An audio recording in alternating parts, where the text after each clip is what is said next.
You can never find somebody do it like me. I'ma turn it all the way up, cause it kamikaze. Go ahead and try, baby, you are gonna see that you'll never ever find somebody do it like me. Inilah Siprus Utara, surga bagi sebagian orang dan tempat yang harus dijauhi oleh orang lain. Hidup ini mahal, mata pencahariannya sulit, tetapi suasananya fantastis. Selain orang Turki, daerah ini juga merupakan rumah bagi orang Rusia, Pakistan, dan warga negara asing dari negara-negara Afrika. Siprus Utara tidak diakui secara internasional oleh negara manapun, hanya diakui oleh Turki dan berada di bawah pengawasan Turki. Siprus Utara hanya memiliki luas wilayah 3,50 km persegi dan merupakan rumah bagi sekitar 400.000 penduduk lokal. Tentu saja, selama musim turis yang berlangsung sekitar 8 bulan, populasi Siprus Utara dengan mudah melebihi 1 juta. Mengingat luas daratan pulau ini adalah 9.250 km persegi, kita dapat menyatakan bahwa Siprus Utara memiliki sekitar sepertiga dari pulau ini. Ukuran kecil dari negara yang tidak dikenal ini membuat hukum dan ketertiban di sana jauh lebih lancar. Tingkat kejahatan di pulau ini sangat rendah, karena tidak mungkin seseorang yang melakukan kejahatan melakukan perjalanan darat dari negara tersebut ke wilayah lain.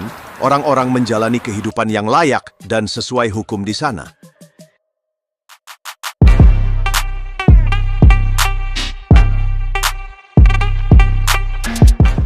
Orang-orang di sini, terutama di bulan-bulan musim dingin, tidak perlu mengunci rumah mereka rapat-rapat, dan mereka juga dapat berbelanja di toko-toko tanpa harus mematikan kunci kontak mobil mereka. Siprus, yang sudah menjadi surga dalam hal iklim, memiliki suhu yang sama persis dengan udara Republik Siprus di sebelah selatan. Jadi apakah Siprus Utara merupakan negara yang layak untuk bermigrasi, atau hanya menarik bagi penduduk lokal? Apakah ini langkah yang bijak untuk bermigrasi ke Siprus dengan tabungan Anda dan memulai bisnis? Atau apakah ini adalah tanah yang tidak menjanjikan di mana Anda harus berlibur dan kembali? Meskipun Anda tidak memiliki informasi yang tepat tentang hal itu, ketika Anda pergi ke Siprus Utara, Anda akan melihat banyak aktivitas konstruksi. Ada pembangunan real estate atau bangunan yang konstan. Hal ini menunjukkan bahwa ada permintaan untuk Siprus dan para pengembang tidak tinggal diam. Demikian pula, pasar dan toko-toko penuh dan selalu ada banyak pelanggan di dalamnya. Orang-orang menggunakan lira Turki di sini.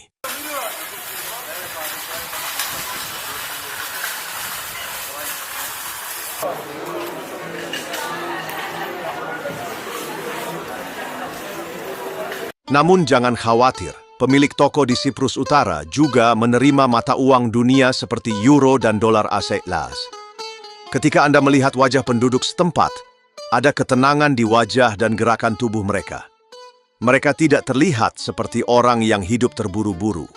Dengan kata lain, orang-orang di sana mungkin menjalani hidup dengan santai. Ibu kota Siprus Utara adalah Nikosia dan sebenarnya sama dengan Siprus Selatan. Nikosia adalah kota yang terbagi dua dan satu sisi menjadi milik Siprus Selatan, sementara sisi lainnya menjadi milik masyarakat Siprus Utara. Dalam hal ini, Nikosia adalah satu-satunya tempat di dunia di mana ibu kotanya terbagi menjadi dua dan diperintah oleh dua pemerintahan yang berbeda. Tentu saja, ini bukan satu-satunya poin penting dari Siprus. Selain Nikosia, negara ini diperintah dari 5 pemukiman yang berbeda, yaitu Famagusta, Kyrenia, Güzelyurt, dan Iskele. Famagusta misalnya tidak hanya menjadi tujuan wisata, tetapi juga tempat di mana ribuan siswa belajar. Banyak pelajar dari Turki dan negara asing datang ke sini dan mendapatkan kesempatan untuk belajar di negara yang aman ini. Tercatat ada lebih dari 20.000 mahasiswa di Famagusta. Ada juga monumen-monumen penting dari periode Ottoman di wilayah ini. Misalnya, Masjid Lala Mustafa Pasha yang terletak di Famagusta dan terlihat seperti katedral. Monumen bersejarah ini, yang merupakan sebuah katedral sebelum Ottoman menaklukkannya, diubah dari gereja menjadi masjid setelah Ottoman. Karena alasan ini, Anda mungkin tertarik untuk melihat masjid yang mirip katedral ini dengan mineral ketika Anda pergi ke sana. Tampaknya orang-orang sangat tertarik dengan monumen bersejarah ini. Baik orang Turki maupun wisatawan dari Siprus Selatan berduyun-duyun datang ke area ini untuk melihat masjid yang mirip katedral dan menikmati tekstur bersejarahnya. Orang-orang juga datang ke Famagusta karena ingin melihat kota hantu Varosha. Pada saat yang sama, fakta bahwa kota ini memiliki pelabuhan penting dan pasar yang menarik secara visual membuat wilayah Siprus Utara ini sangat populer. Bahkan ada beberapa jalan di mana, ketika Anda melihat struktur kayu dan batu, Anda merasa seperti menemukan sesuatu yang tidak diketahui atau ditemukan orang lain, dan Anda ingin mengambil atau memotretnya. Karena tingkat interaksi internasional yang tinggi di negara ini, potensi warga Siprus Turki untuk berbicara bahasa Inggris juga tinggi. Jika Anda datang ke sini sebagai penutur bahasa Inggris, Anda dapat dengan mudah berkomunikasi dengan penduduk setempat. Meskipun rambu-rambu jalan berbahasa Turki, jika Anda bertanya atau ingin berkenalan dengan mereka, mereka pasti akan merespons dengan positif. Ya te digo la verdad, yo no vuelvo para atrás. Quiero ya mi libertad. Tú no vales más, no me llames más. Saco mis cadenas. Basta de peleas, aire no me queda, no me tiene penas. Saco mis cadenas. Orang-orang Siprus Utara umumnya baik dan merangkul orang-orang di jalanan. Sebagai contoh, di sebagian besar belahan dunia, Anda akan melihat orang-orang yang kelaparan dan tunawisma tergeletak di jalanan. Namun, Anda tidak akan melihat pengemis di Siprus. Orang-orang entah bagaimana mengulurkan tangan untuk membantu Anda dan tidak membiarkan Anda kelaparan. Ada alasan untuk situasi ini. Mengemis dilarang oleh hukum di Siprus Utara. Anda diperbolehkan menjual barang-barang kecil di jalanan, tetapi jika Anda terbiasa meminta uang tanpa imbalan, Anda bisa dilaporkan. Namun faktanya, Anda pasti bisa memperkirakan bahwa orang yang tinggal di iklim yang lebih hangat, lebih positif, dan memiliki lebih banyak energi kehidupan. Terutama jika Anda beradaptasi dengan budaya mereka, mereka akan lebih cepat mengadopsi Anda. Sebagai contoh, jika Anda menjadi tamu di rumah orang Siprus atau di meja mereka di restoran, Anda harus mencicipi makanan yang mereka tawarkan kepada Anda. Jika Anda tidak mencicipi sesuatu yang ditawarkan, mereka akan sangat tersinggung. Hal lain yang harus diperhatikan di Siprus adalah Anda harus memberi jalan kepada ambulans.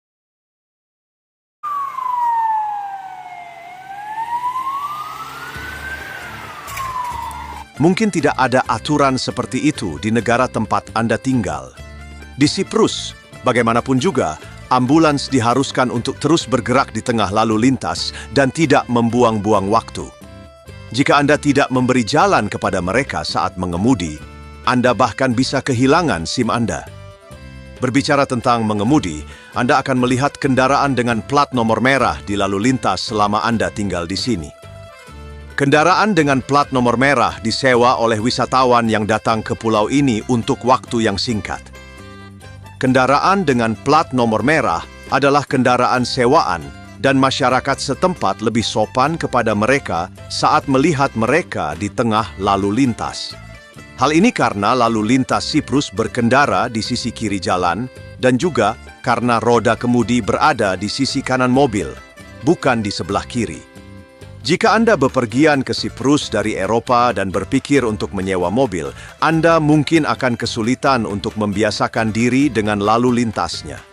Inilah sebabnya mengapa orang Siprus lebih berhati-hati saat melihat kendaraan dengan pelat nomor merah di lalu lintas. Jika Anda pernah ke Turki, Anda akan menyaksikan bahwa orang-orang Turki di daratan terburu-buru, mengemudi dengan cepat, mengabaikan peraturan lalu lintas, tidak memperhatikan jalur pejalan kaki. Orang Turki yang tinggal di Turki lebih agresif, lebih gugup, lebih stres, dan hal ini tercermin dari cara mereka mengemudi. Namun di Republik Turki Siprus Utara, sebagai pejalan kaki, Anda akan terkejut ketika ingin menyeberang jalan. Karena orang-orang di sini telah mengembangkan budaya lalu lintas dan mereka mematuhi peraturan lalu lintas seperti halnya di negara-negara barat. Pengemudi mobil memberi jalan secara ketat kepada pejalan kaki dan hampir tidak pernah membunyikan klakson di tengah kemacetan. Hanya pria berusia 20-an tahun yang memiliki mobil mewah yang terkadang mengebut di kota. Wanita lebih cenderung mematuhi batas kecepatan daripada pria. Di sisi lain, jika Anda mengunjungi bazar lokal, Anda bisa mengobrol dengan orang Siprus Turki sambil berbelanja. Selain itu, jika Anda adalah orang asing dan ingin bertemu dengan seseorang, Anda akan menemukan banyak orang dari segala usia di kafe-kafe. Orang dewasa Siprus hidup sesuai dengan budaya Turki pada umumnya dan menghabiskan banyak waktu di kafe-kafe lokal. Di waktu luang mereka banyak minum teh di kafe dan selalu ada sesuatu untuk diobrolkan. Ini adalah tempat di mana mereka merokok banyak rokok dan menghabiskan waktu bermain backgammon. Namun, di Siprus, pria yang lebih muda lebih cenderung menghabiskan waktu mereka di kafe daripada di kedai kopi yang seringkali penuh sesak dengan orang paruh baya dan orang yang lebih tua. Orang-orang datang ke sini dan berbicara tentang pekerjaan atau bergosip tentang seseorang. Karena Siprus adalah tempat yang kecil dan semua orang mengenal semua orang, orang-orang sangat ingin tahu tentang siapa yang melakukan apa dengan siapa. Selain itu, mereka juga sangat suka membicarakan politik. Tidak hanya kalangan paruh baya dan lansia yang tertarik dengan politik di sini, bahkan anak berusia 18 tahun pun sangat terlibat dan mengikuti setiap perkembangan negara. Oleh karena itu, kafe lebih inovatif dalam hal konsep, lebih sosial dan tempat di mana Anda dapat bertemu dengan lawan jenis dengan lebih mudah, bahkan berdiskusi tentang politik. Faktanya, kafe ada untuk bersosialisasi di seluruh dunia. Saat ini, 25% orang di Siprus Utara memiliki kekuatan ekonomi yang sangat kaya, sementara 50% lainnya menjalani kehidupan tingkat menengah. Oleh karena itu, Anda dapat melihat banyak kendaraan ultra mewah di pulau ini. Di Siprus, hanya sekitar 10% dari populasi yang membutuhkan mata pencaharian. Mereka menjaga sistem tetap berjalan dan bekerja dalam profesi yang berkaitan dengan infrastruktur pulau. Memiliki mobil baru di pulau ini tidak sesulit memiliki mobil untuk orang Turki di Turki. Sebagai contoh, di Turki, jika Anda ingin membeli mobil baru, Anda harus membayar 80% pajak konsumsi khusus dan 20% pajak pertambahan nilai. Jadi, ketika Anda membeli mobil untuk diri sendiri, Anda juga membeli mobil untuk negara. Seorang warga Turki yang tinggal di Republik Turki Siprus Utara membeli mobil hanya untuk dirinya sendiri dan membayar pajak pertambahan nilai yang sama. Di sisi lain, pria Turki di pulau ini memiliki pekerjaan tertentu selain duduk di kedai kopi. Pada musim gugur dan musim dingin misalnya, mereka memiliki kehidupan sehari-hari yang lebih tenang. Jika Anda melihat para pria di jalan, mereka terlihat tenang dan memberi kesan bahwa mereka menjalani hidup dengan santai. Yang lainnya sedang memperbaiki atap toko mereka setelah akhir musim panas dan sudah mulai merenovasi bisnis mereka. Bagi orang Turki, waktu setelah musim panas dapat dianggap sebagai pertanda musim dingin dan waktu yang dingin. Namun, para pendatang asing di pulau ini mengenakan pakaian musim panas yang tipis hampir setiap bulan sepanjang tahun. Mereka berjalan-jalan di pantai dan bahkan berenang di laut. Perlu dicatat bahwa di Siprus Utara, beberapa orang menyebut diri mereka, "Saya orang Siprus," sementara yang lain menyebut diri mereka Siprus Turki. Alasannya adalah karena beberapa orang menganggap diri mereka lebih dekat dengan Siprus Selatan. Di Siprus Utara, khususnya di Nikosia, ada hal yang aneh tentang profil manusia. Ada banyak sekali orang Afrika dan Pakistan di sekitar sini. Melihat mereka dengan seksama, Anda dapat melihat bahwa orang Afrika memiliki gaya mereka sendiri dan kebanyakan dari mereka adalah pelajar. Namun, orang Pakistan sama sekali tidak terlihat seperti pelajar dan hampir semuanya adalah laki-laki. Hampir tidak ada wanita Pakistan di antara mereka. Orang-orang ini mungkin datang ke pulau ini untuk bekerja, namun patut dipertanyakan seberapa bersih catatan mereka. Karena ketika seorang wanita cantik lewat di jalan, mereka mengamatinya selama beberapa menit tanpa mengedipkan mata. Karena penerangan di jalanan ibu kota Nikosia pada malam hari juga sangat buruk. Berkeliaran di jalanan Nikosia setelah pukul 8 malam dan bertemu dengan warga negara asing selain orang Turki dapat membuat turis barat gugup. Faktanya, Beberapa dari mereka datang ke Siprus Utara untuk mengenyam pendidikan di universitas, dan yang lainnya mencari tenaga kerja murah dalam kegiatan konstruksi di Siprus Utara. Sebagai contoh, pekerja yang dibawa ke Siprus Utara dari Turki menuntut gaji yang jauh lebih tinggi. Oleh karena itu, perusahaan konstruksi lebih bersedia mempekerjakan orang-orang dari negara-negara Asia Selatan di mana mereka dapat menyelesaikan pekerjaan yang lebih murah. Beberapa imigran ini terlibat dalam bisnis mata uang kripto di Siprus Utara karena pertukaran kripto merupakan sektor yang sangat aktif di Siprus Utara dan banyak perusahaan yang secara aktif beroperasi di bidang ini. Sebagai contoh, karena uang mengatur segalanya di negara ini, ada proses serupa di sektor pendidikan. Jika anak dari orang kaya dari luar negeri adalah siswa yang benar-benar tidak berhasil, dia mendaftarkan anaknya di universitas di Siprus Utara, maka dia dapat dengan mudah mendaftarkan anaknya di jurusan yang bagus di sini. Bahkan jika dia tidak lulus dari jurusan tersebut selama 10 tahun, selama Anda terus mengalirkan uang, Anda tidak akan melihat situasi seperti dikeluarkan dari universitas. Selain itu, Universitas Siprus Utara menawarkan setengah harga untuk mahasiswa Eropa atau Amerika dibandingkan dengan universitas di negara asalnya. Biaya tahunan universitas swasta di Siprus Utara berkisar antara 9 hingga 10.000 euro. Jumlah ini terlihat sangat bagus untuk seseorang yang berpenghasilan euro atau dolar di seluruh dunia. Tidak banyak permintaan untuk universitas-universitas ini dari masyarakat Siprus Utara, karena dalam uang mereka, biaya kuliah di sana mencapai 350.000 lira Turki per tahun. Ini adalah investasi yang sangat mahal bagi mereka. Akibatnya, sektor pendidikan menjadi salah satu pilihan utama bagi kaum muda di Siprus Utara yang menginginkan ijazah yang mudah didapat dengan uang dan ingin menikmati laut dan matahari. Untuk alasan ini, setelah pariwisata kasino hotel, salah satu sektor yang paling banyak mendatangkan mata uang asing ke Siprus Utara adalah sektor pendidikan berbayar di sekolah dasar, sekolah menengah, dan universitas.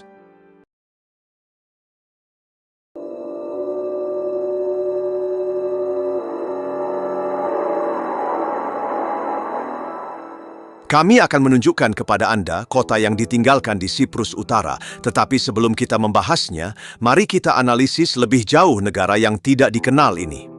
Di Siprus Utara, kasino beroperasi secara legal dan tidak seperti di Turki, di mana mereka berada. Kasino tidak dilarang di wilayah ini. Negara memungut pajak dari kasino-kasino ini, dan pada saat yang sama para penggemar judi datang ke Siprus Utara dan berkontribusi pada ekonominya. Beberapa hotel juga memiliki layanan kasino dan Anda dapat melihatnya di papan nama. Kasino di negara ini selalu ramai sepanjang tahun dan tidak hanya ada di musim panas. Beberapa klub malam dan restoran di negara ini juga menawarkan layanan rumah bordil.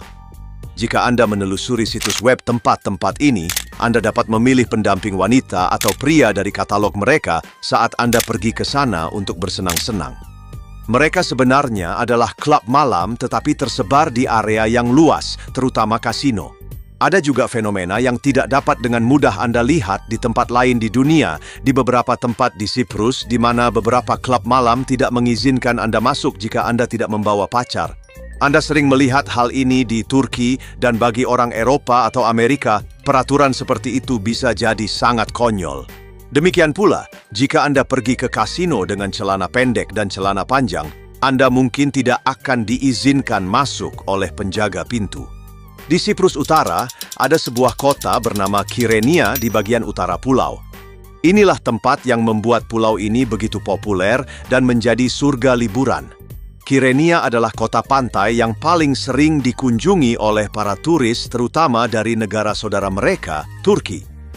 Karena tingginya pajak alkohol dan rokok di Turki, orang Turki membeli sekantong alkohol dengan pajak rendah di supermarket di sini dan membawanya pulang ke rumah dengan pesawat setelah liburan. Kyrenia memiliki pesona yang jauh lebih menarik dibandingkan Nikosia dan Famagusta. Anda akan melihat restoran mewah, kafe mewah, orang-orang yang terlihat lebih elit, mobil mewah, dan banyak lagi di Kyrenia. Mungkin seseorang yang pergi untuk tinggal di Republik Turki Siprus Utara juga lebih memilih Kyrenia. Karena Kyrenia adalah kota paling modern di Siprus Utara, sementara Nikosia khususnya terasa seperti tertinggal 20 tahun di belakang. Misalnya, di Nikosia, tidak ada sistem supermarket yang tepat di kota ini. Ada kios-kios kecil dan toko kelontong di sekitarnya. Tidak ada pusat perbelanjaan besar di mana Anda bisa berbelanja di kota ini. Dan sebagian besar merek terkenal yang bisa Anda temukan di hampir semua negara maju tidak beroperasi di Siprus Utara dan belum membuka toko. Beberapa jalan di Nikosia sangat sempit dan mobil bisa masuk ke jalan yang paling sempit sekalipun.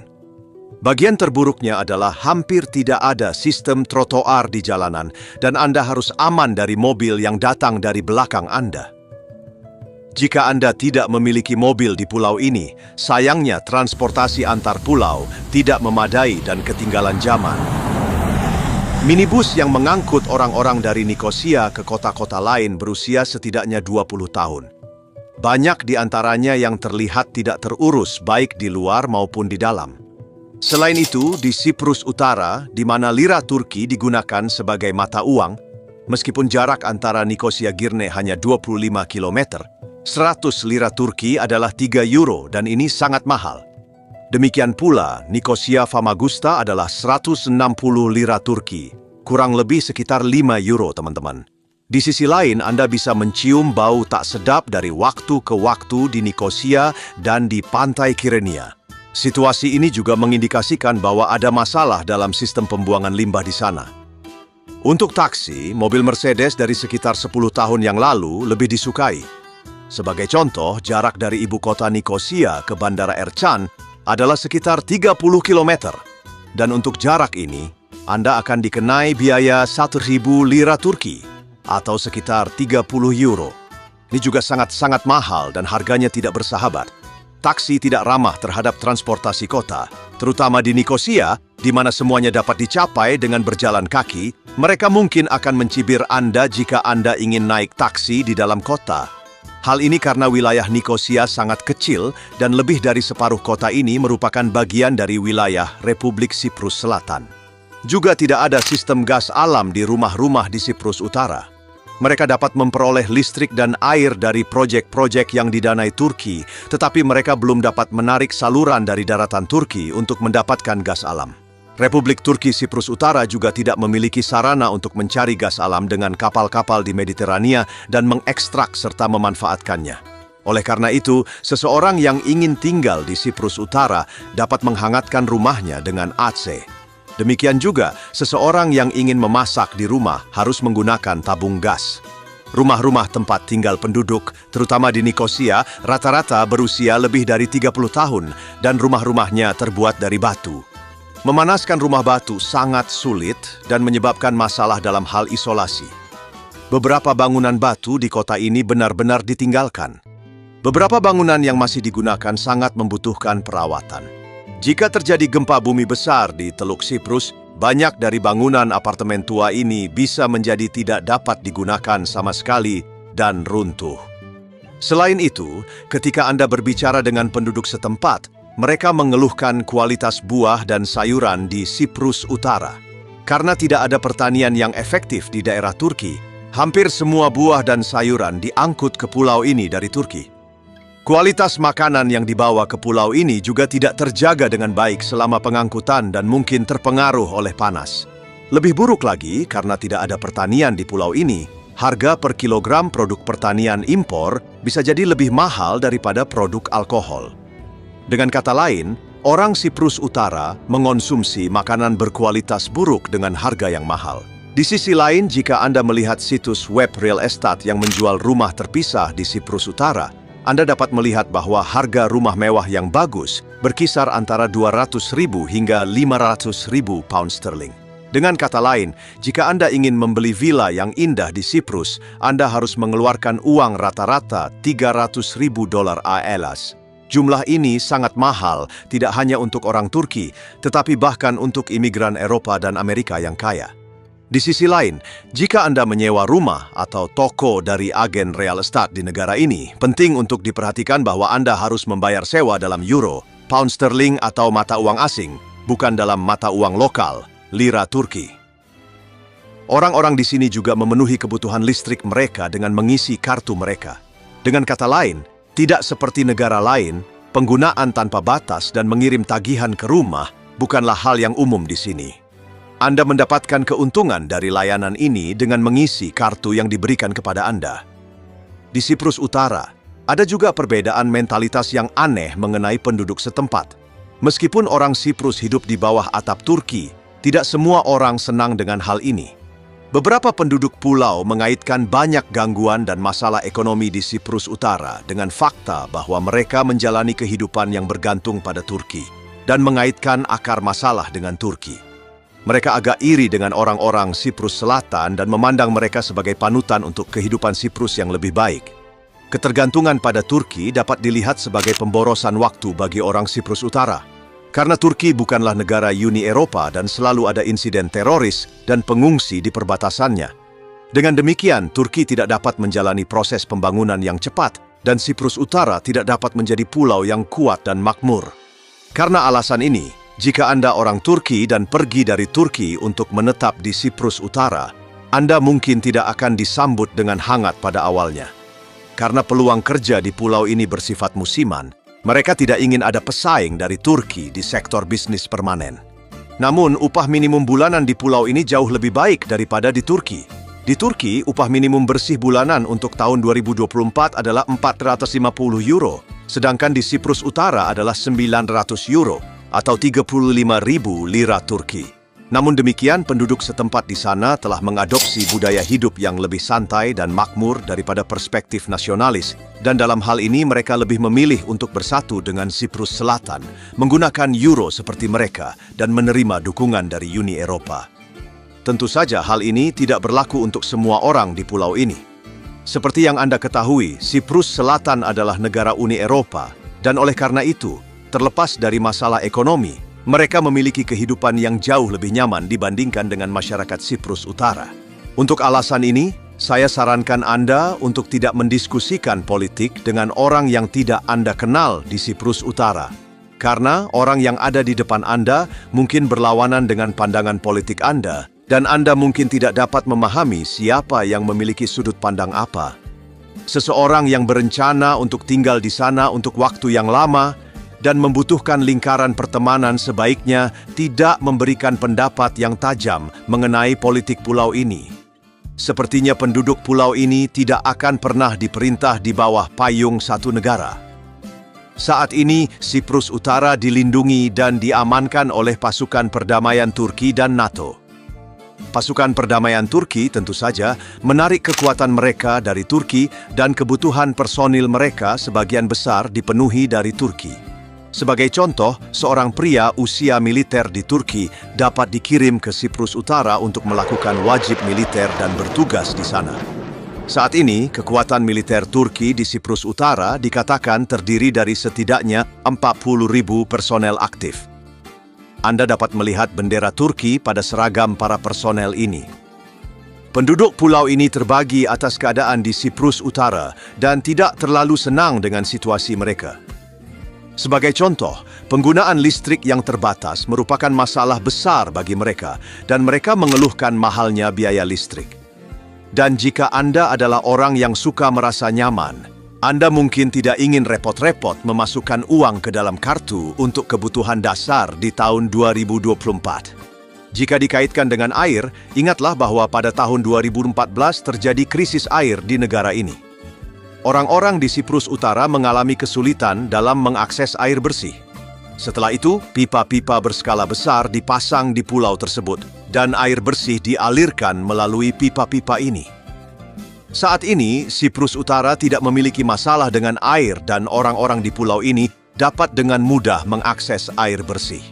Selain itu, jika Anda berasal dari luar Turki dan ingin memulai bisnis di Siprus Utara dan tidak ada hubungannya dengan orang Turki, Anda harus membayar komisi kepada seseorang saat pergi ke sana. Sebagai contoh, Anda memerlukan izin tinggal untuk membuka rekening di Bank Turki. Untuk mendapatkan izin tinggal, ada sejumlah perusahaan, dan Anda perlu mendapatkan layanan konsultasi dari mereka. Perusahaan-perusahaan ini bertindak sebagai penjamin atas nama Anda dan membuka pintu Siprus Utara untuk Anda. Karena tidak mungkin memulai bisnis di Siprus Utara tanpa izin tinggal, dan Anda pasti perlu mencari orang lokal yang dapat diandalkan dan mendapatkan dukungan berbayar dari mereka. Terlepas dari situasi bisnis di Siprus Utara, sayangnya ada masalah sampah yang besar selama musim panas yang ramai. Berkali-kali lebih banyak orang daripada kapasitas pulau ini berkumpul di sini sekaligus dan kemudian meninggalkan tumpukan sampah yang sangat banyak ketika mereka meninggalkan pulau ini. Terutama di ganggang terpencil akan sangat menjengkelkan bagi sebuah pulau dengan iklim yang indah untuk melihat sampah di tanah. Mungkin harus ada undang-undang yang ketat tentang membuang sampah sembarangan dan mereka yang membuang sampah sembarangan di pulau ini harus dihukum. Jika kita menjumlahkan biaya hidup untuk 2 orang di Republik Turki Siprus Utara, sangat mungkin untuk hidup dan mencari nafkah dengan menyewa rumah di pusat kota seperti Kyrenia di Siprus Utara dengan biaya $3.000 per bulan. Namun jika Anda tidak ingin berurusan dengan lalu lintas dan kehidupan yang sibuk, Anda harus tinggal di Iskele, salah satu titik paling ekstrem di negara ini.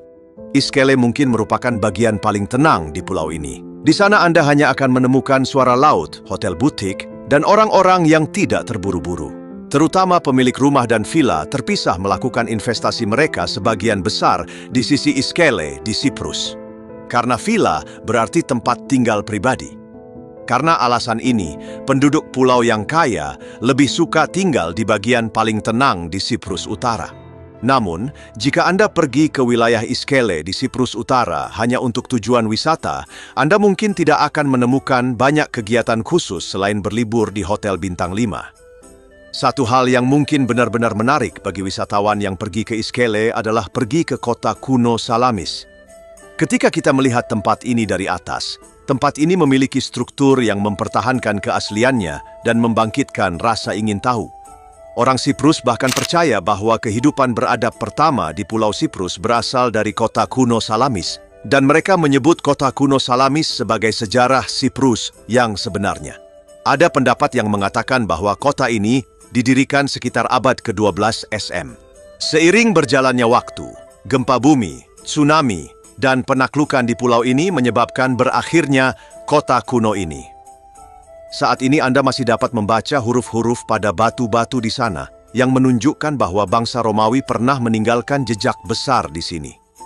Bahkan tiang-tiang di kota kuno ini mengingatkan kita pada arsitektur Romawi klasik. Alhasil, jika Anda tertarik dengan sejarah Siprus, Anda dapat mulai meneliti pulau ini melalui kota ini. Ya, Iskele menawarkan kehidupan yang lebih tenang dan lebih pedesaan daripada Kyrenia. Namun, jika Anda memiliki penyakit kronis, tempat seperti Kyrenia akan menjadi pilihan yang lebih logis. Karena klinik paling maju di Siprus Utara terletak di Kyrenia, Famagusta, dan Nikosia. Uang juga memiliki tempat yang penting di sektor kesehatan, dan Anda bisa mendapatkan layanan berkualitas tinggi di klinik swasta. Tentu saja, ada juga institusi kesehatan milik pemerintah Siprus Utara, dan jika Anda memiliki izin tinggal, Anda dapat mencari pengobatan untuk penyakit Anda jauh lebih murah daripada institusi kesehatan swasta. Tentu saja, Anda memiliki masalah seperti mengantre di institusi negara dan Anda mungkin harus menunggu berhari-hari untuk hasil tes yang berkaitan dengan kesehatan Anda. Selain itu, kami tidak dapat membicarakan kota hantu Farosha secara rinci dalam video terakhir. Tempat ini sebenarnya adalah Las Vegas atau Dubai-nya dunia sampai tahun 1970-an. Bahkan artis-artis terkenal di dunia, dari keluarga kerajaan Inggris hingga artis terkenal di dunia yang semua orang tahu betul, biasa datang ke Siprus Utara untuk berlibur. Dan kemudian daerah yang disebut Farosha ini berubah menjadi kota hantu. Sebagai contoh, ini adalah toko Toyota yang sangat populer. Di sekitarnya terdapat berbagai toko souvenir dan toko-toko dengan merek terkenal. Kota ini sudah lama tidak dapat diakses, sehingga sekarang menyerupai gurun pasca apokaliptik. Wisatawan datang ke sini untuk bersepeda, mengambil foto, dan mencoba memahami arsitekturnya. Bertahun-tahun yang lalu, ketidaksepakatan antara Turki dan Yunani menyebabkan krisis politik dan militer. Saat itu, tahun 1974, banyak operasi militer dilakukan di wilayah ini, dan Turki dan Yunani memiliki masalah besar. Setelah itu, bentrokan berakhir, Tetapi meskipun Turki telah melakukan banyak inisiatif internasional, kota ini ditutup setelah tidak ada kompromi yang dicapai di Varosha. Penduduk Varosha yang ditutup dikirim ke berbagai bagian pulau Siprus dan dunia. Rantai toko telah meninggalkan pulau itu satu persatu.